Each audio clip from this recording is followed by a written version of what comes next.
Welcome to another Top 5 with Kris 05, guys. Today we're gonna check out what are the best decks right after the new class sets came out. And so far, Warrior definitely does seem like it's the big winner of the new class sets. We're gonna talk about 5 of the best decks, talk about mulligans, win rates, and general tips so you guys have a better idea of what you could be playing with, as well as have a better idea of what you're playing against. But we're also gonna check out all of the other working archetypes for each individual class, so stick around to the end. If you find what I'm doing helpful, drop a like and subscribe to the channel, and also you might want to consider becoming a member of the channel so you can watch my Twitch VODs live on YouTube, as well as other perks. But now, let's get into it. Before we get into the best decks, I'd like to remind you that the best way to support the channel for free would be to start yourself a fresh new account through my premium download link for Raid Shadow Legends. Right now they have this huge event with Wizard of Oz, and they're giving away Dorothy for free, which is a top tier legendary champion. So now would be the perfect time to start off, because you can literally have free legendary champions as soon as your first week of starting, and that is kinda insane. We also have other characters from Wizard of Oz, like the Tin Woodman, the Cowardly Lion, which you can get for free now if you actually play the game, the Scarecrow, which looks absolutely badass, and we also have Azilda the Wicked, which you can also fight in the event dungeon. The game is definitely much better than I thought before, and I have been playing it for over 3 years now, and I have been actually making some really insane progress, and you can really do some amazing things in this game if you actually know what you're doing. And if you need help in the game, I actually also have another YouTube channel dedicated for Raid Shadow Legends, which is actually doing quite well. So yeah, download the game from my premium download link and start the game the right way. But now, let's get into the best decks.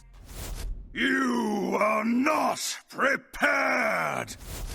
Right, obviously the first deck on the list is gonna have to be Cannoneer Warrior, and this deck really is top tier right now. We can see several different iterations of this deck, with Dragon package, with Fire package, with Just Pirates, and all of them are doing pretty well in the current meta, and you could be climbing really high with it. This particular list is actually pretty close to the one I already showed you, like I think there's just a single card difference with Eternal Toil instead of, I don't even know instead of what, but yeah, you can just check out my detailed video about it if you really want to know how to play this one. It definitely curves out pretty well. You could save your resources so you can actually do a pretty big combo turn, but for the most part you're just tempoing out, and that usually is more than enough to get the job done. The Fire package also feels pretty good, especially with Erupting Volcano, which does tons of damage, and the Cannoneers definitely have a lot of cool synergies between them, with the Hand Cannon allowing you to fire twice, with Captain Crowley also allowing you to attack extra times, and both together combo especially well, and you could even increase the damage with the help of the Blast Powder. Getting yourself cheap Cannoneers out of the Hook and Heave is also top tier, and you also get some card draw out of the Land Ho. Even though it's a little bit expensive, still definitely feels great.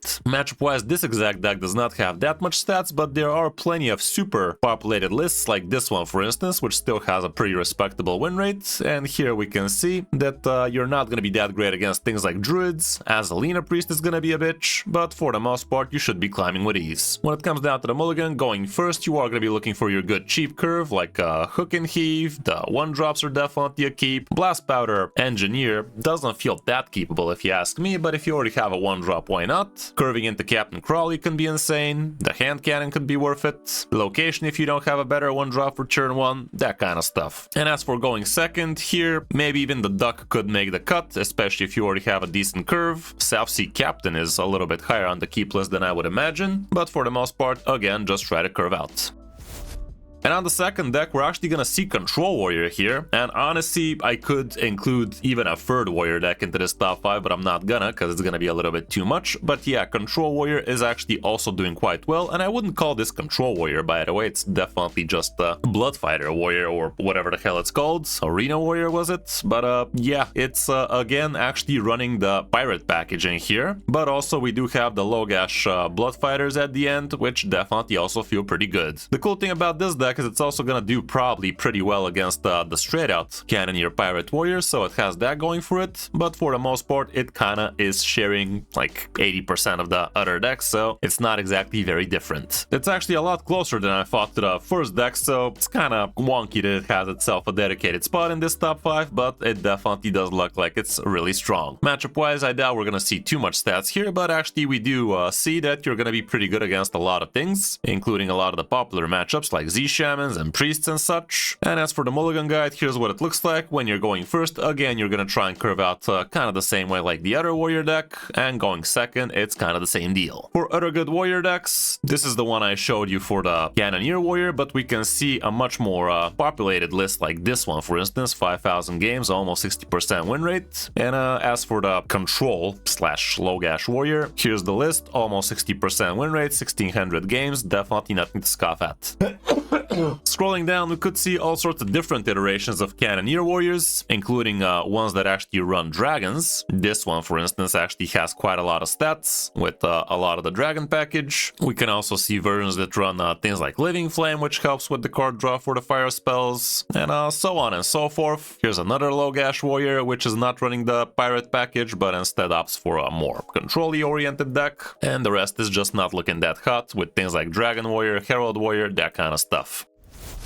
Spot number 3 is gonna go down to Druids with Attack Druid still, and this deck does remain quite strong in the new meta. So far, the stats for it are actually still remaining pretty good, so definitely does deserve a spot into this top 5. With this deck, you are gonna try to swing with your hero as often as you can, and that way you are gonna be amping up things like your Infest the Scullery, and we can also amp up Staff of Trickery if you actually have yourself a good amount of extra attack. Like, don't expect to be attacking too high as soon as you equip this, but after you've equipped it, having 4 or 5 mana to spend on actually gaining attacks definitely is gonna give you some pretty good stuff with a pretty good discount. We also have Wicker Fang, which is single-handedly gonna carry games for you here and there, especially if you ramp into it nice and quick. Bashana can have a lot of value for you. Sheldra is gonna give you 10 damage out of nowhere. The Life Bloom gives you a lot of healing, as well as a couple of big characters more often than not. And heck, we even have Elise in this economy, which is kind of interesting, but definitely looks like she fits the bill. The Spiderling is absolutely broken in this deck, of course, and if you get it on turn 1, you've already won half the game, but yeah, all around, it's not much different than what you're used to seeing already. And I should be giving you a guide about this deck really soon. As for the matchups, here's what we have right now, and it's good against everything. Let's see how good it is against warriors. Still pretty good, actually, even though we cannot see Cannoneer warrior in here, which is kind of odd, but I guess we're gonna have to wait and see as it gets a little bit more popular. Z-Shaman used to be a bad matchup for you. Nowadays, it's not as popular. It's still good, but not as popular.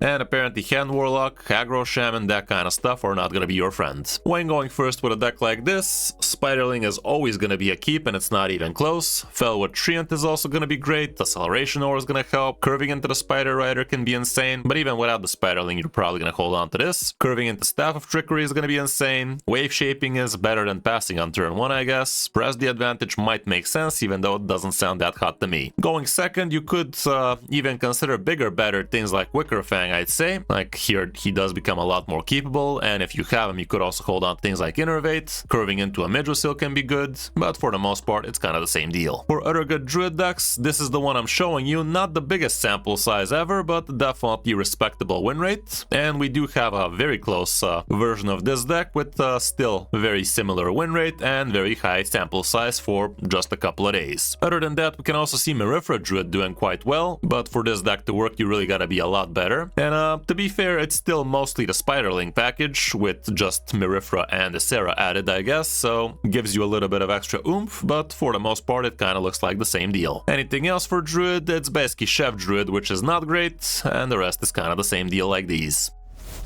Spot number 4 is gonna be for Z-Shaman, and yeah, even though the deck got quite nerfed, well, not quite nerfed, like this guy got 1 extra mana and 1 extra attack, and this girl lost 1 health, so that's literally the grand total of nerfs this deck received, but for the most part, you should still be climbing with ease with this one. Really not much has changed about it. You can still check out my detailed videos about it if you want to see how it works in action, albeit Galagio Goon is no longer gonna allow it to actually spiral out of control as soon as turn 1, but the deck is literally exactly the same that we're used to seeing. You have the couple of Slack Claws, which if you curve into with the double Battle Cry is going to be absolutely amazing. Buffing your board with the Hijack would be nutty. Getting yourself extra Herald nice and quick can also be pretty good. So yeah, give a check for the videos and see the deck in action. Matchup wise, here's what we have on the updated stats, and everything is hella green for you, except for Egg Warrior, which you should not be seeing too much of, but I would still wait a few days to see the actual sample size here, because this kind of feels like old news to to me. If we're not seeing Cannoneer Warrior in here, definitely doesn't sound like it's exactly the actual new stats. As for the mulligan, going first, Maiev still feels pretty premium, Galagio Goon is also still pretty good, Wailing Vapor is nice, the Skywall Sentinel, the Firefly, Carrier Whelp, basically anything 2 mana or less is gonna be a keep for this deck, and if you're already having a couple of those, you could consider the Hijack Security Bug, the Slacklaw, that kind of stuff. And as for going second, again, anything 2 mana or less would be a good keep, aside from Glacial Shard, and again, curving into the Security or the Slacklaw could be very good. For other good Shaman decks, it's just this one, guys.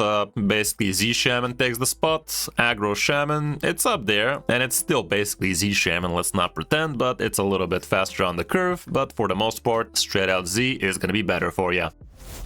And the last deck on the list is gonna be Corpse Death Knight, which honestly feels kinda odd, but to be fair, in an unrefined new meta like this, fast aggro decks like Corpse Death Knight definitely could be thriving. I would expect this deck to fall off slightly, or maybe heavily, in a day or two from the stats, but until then, you can definitely give this one a try, and if you're not facing too many control priests, you're probably gonna have a super happy fun time. This is the triple Unholy variant with Grave Strength, of course, and I did show you this deck in the last top 5 as well, and it does remain pretty strong. So yeah, we even have Maiev, which just got nerfed, but she's still good enough to be making the cut. And you are going to be very sticky on the board with this deck, so allowing yourself to have yourself some pretty big Grave Strengths, or heck, even some very big Talanji's Last Stands. Matchup wise, here's what we have, definitely pretty populated, but again, I'm not exactly sure this is from the last couple of days. And the deck used to be bad against Mug Shaman, nowadays you're not going to find any of those. Control Warrior might be slightly on the negative for you, same with Azalina Priest, everything else looks pretty decent. When you're mulliganing, you're obviously going to want to curve out, so again, anything 2 mana or less would be a very good consideration, and curving into one of your good free drops can also make it work. Going second, it's much of the same deal, 2 mana or less type stuff, although the weapon doesn't look that capable here, which is kind of odd, but yeah, you're not expected to be sticking something on turn 1, because the opponent already has something of their own. But again, curving into a free drop might also make it work. For other good Death Knights, we really don't have too much else to talk about. This is the one I'm showing you, we have a similar version of it, which is doing just as good, and Herald Death Knight is actually a lot higher than it used to be, albeit with a very small sample size, but definitely worth checking out. If you are itching for some Herald Death Knight action, you might actually want to check this one out.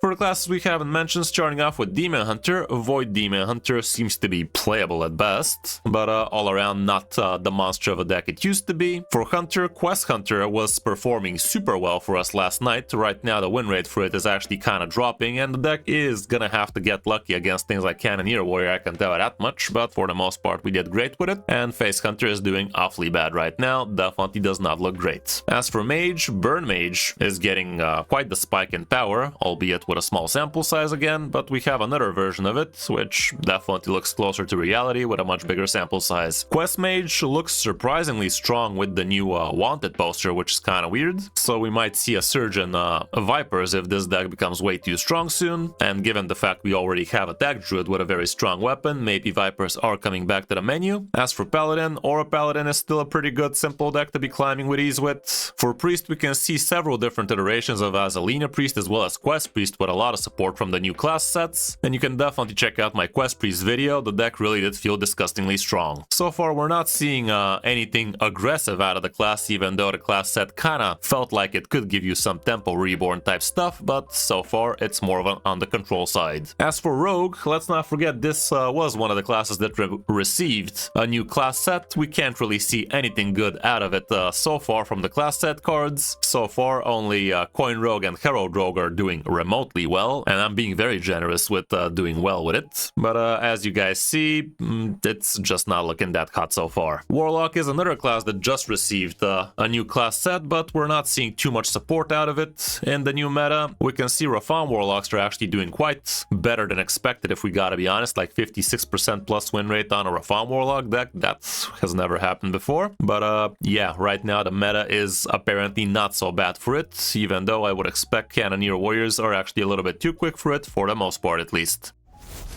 So yeah, all around that's it for this top 5. I gotta say it's kind of disappointing seeing how the class sets entered in this one. Honestly, it just feels wrong going forward with these class sets. I hope Hearthstone goes back to mini sets, because just having 4 streamlined packages for 4 classes at a time kind of makes sense, but in reality doesn't work. Hope you enjoyed the video, and if you did, a like and subscribe would be appreciated, and don't forget to check me out live on stream, live on Twitch each Tuesday, Thursday, and Saturday. If you want to support the channel for free, download Raid from my premium download link and start Raid the right way. Thanks for watching, guys. I'm Kris05, and I'll see you in my next video or stream.